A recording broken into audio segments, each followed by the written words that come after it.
Welcome to Democracy Now!, democracynow.org, The War and Peace Report. I'm Amy Goodman. Protests are continuing to take place across the country following the publication of a leaked Supreme Court opinion that reveals the court is preparing to overturn Roe v. Wade, the landmark decision that established a constitutional right to abortion in the United States. On Tuesday, Supreme Court Chief Justice John Roberts confirmed the leaked document is authentic, but said it's only a draft opinion. Roberts has launched an investigation into the leak.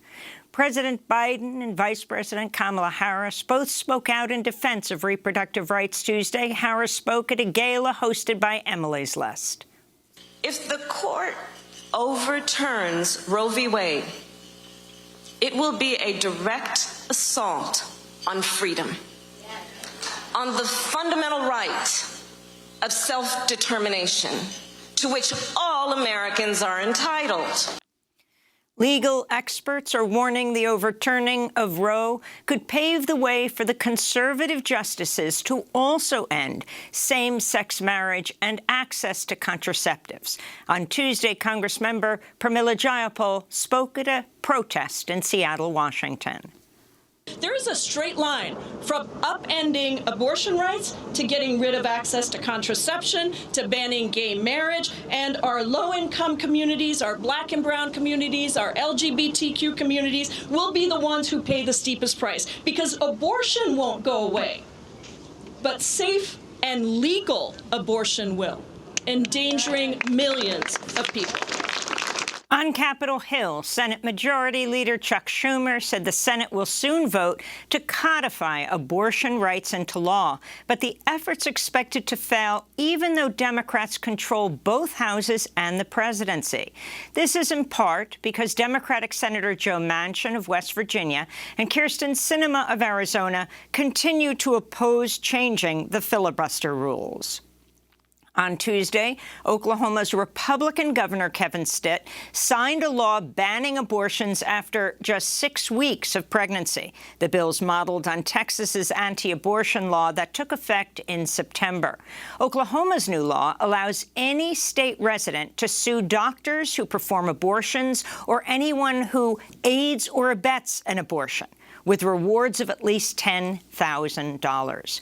According to the Guttmacher Institute, Oklahoma is one of 26 states where abortions could be banned once the Supreme Court overturns Roe.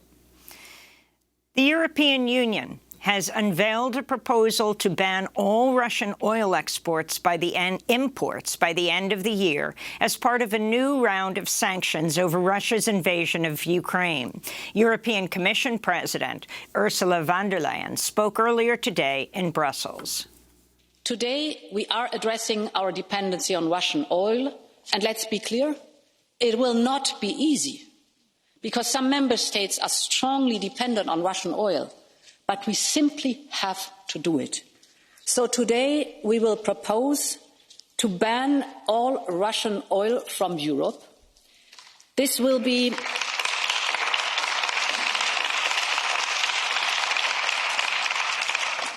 a complete import ban on all Russian oil, seaborne and pipeline, crude and refined.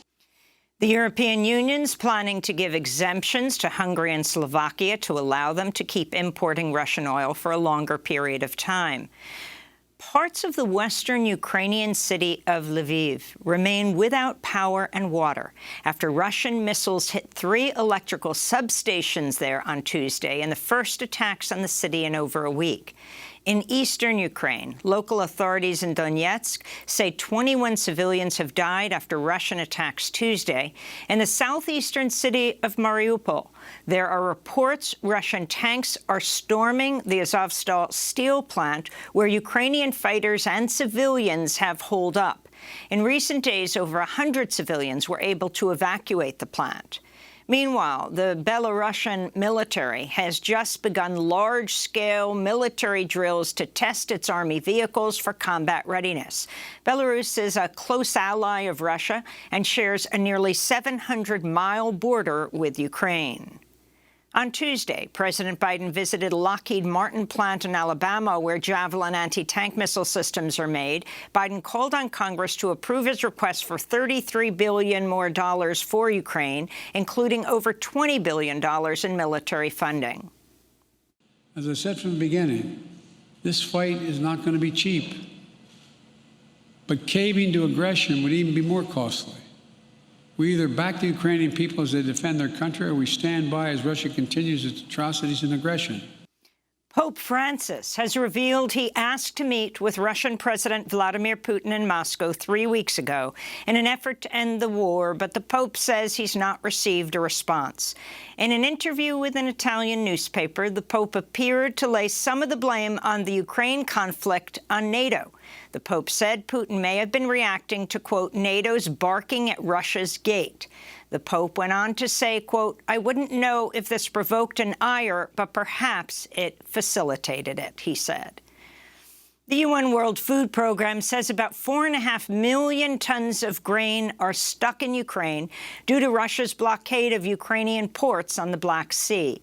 The UN has been warning for weeks the war in Ukraine could lead to a spike in global hunger and famine.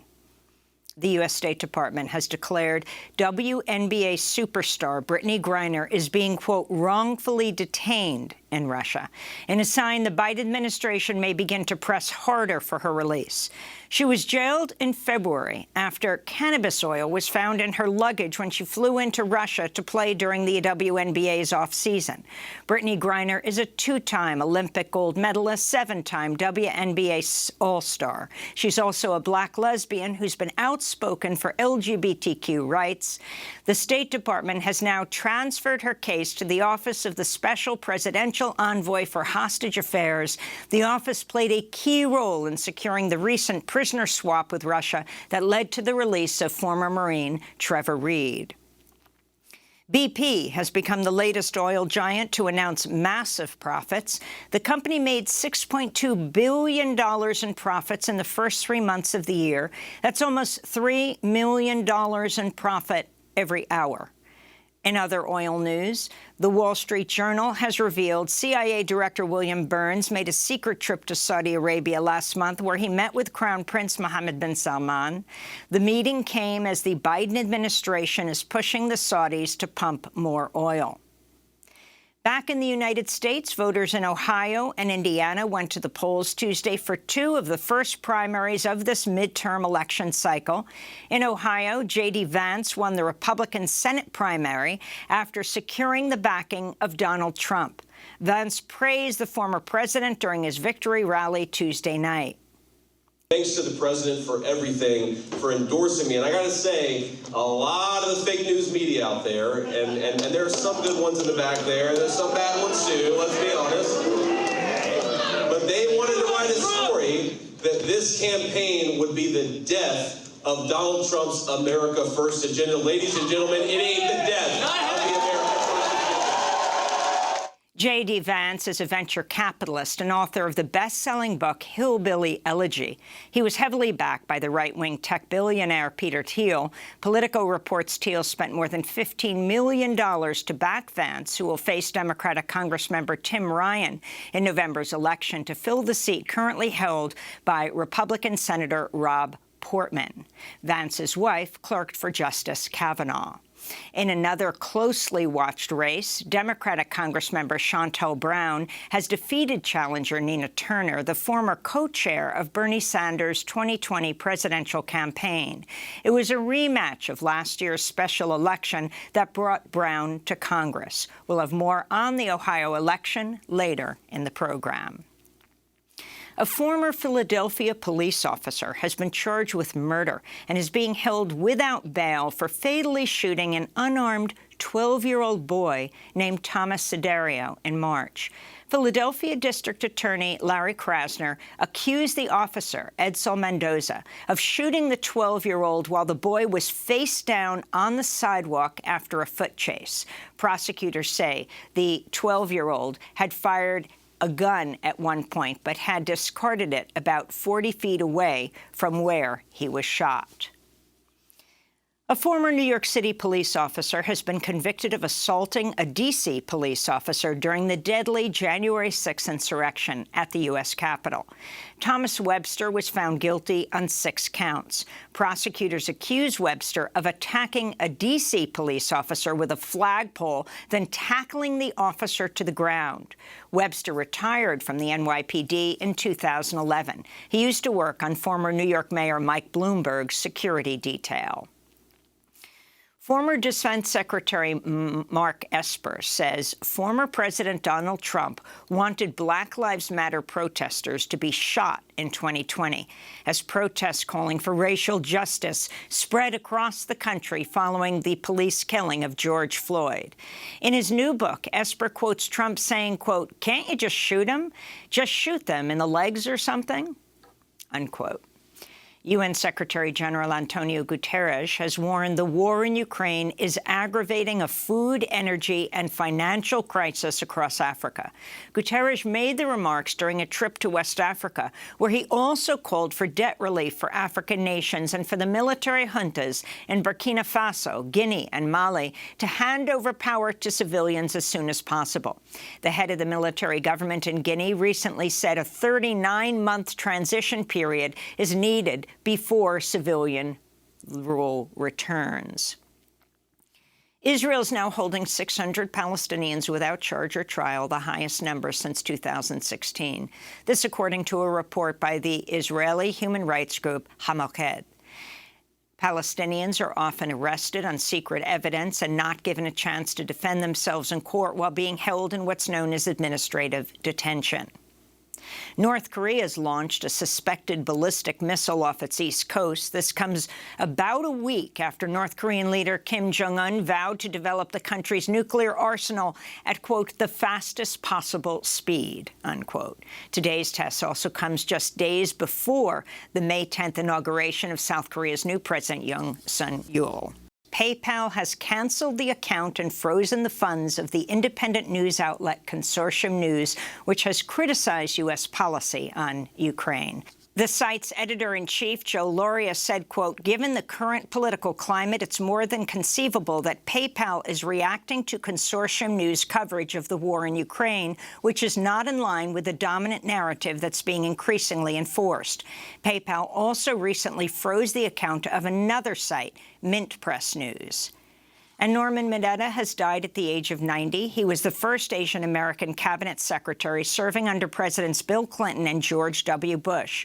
Mineta was the son of Japanese immigrants. As a child, he spent 2 years living in an internment camp in Wyoming. As a member of Congress, he pushed for the passage of the Civil Liberties Act of 1988 to grant reparations to Japanese Americans who were interned by the U.S. government during World War II. And those are some of the headlines. This is Democracy Now!, democracynow.org, The War and Peace Report.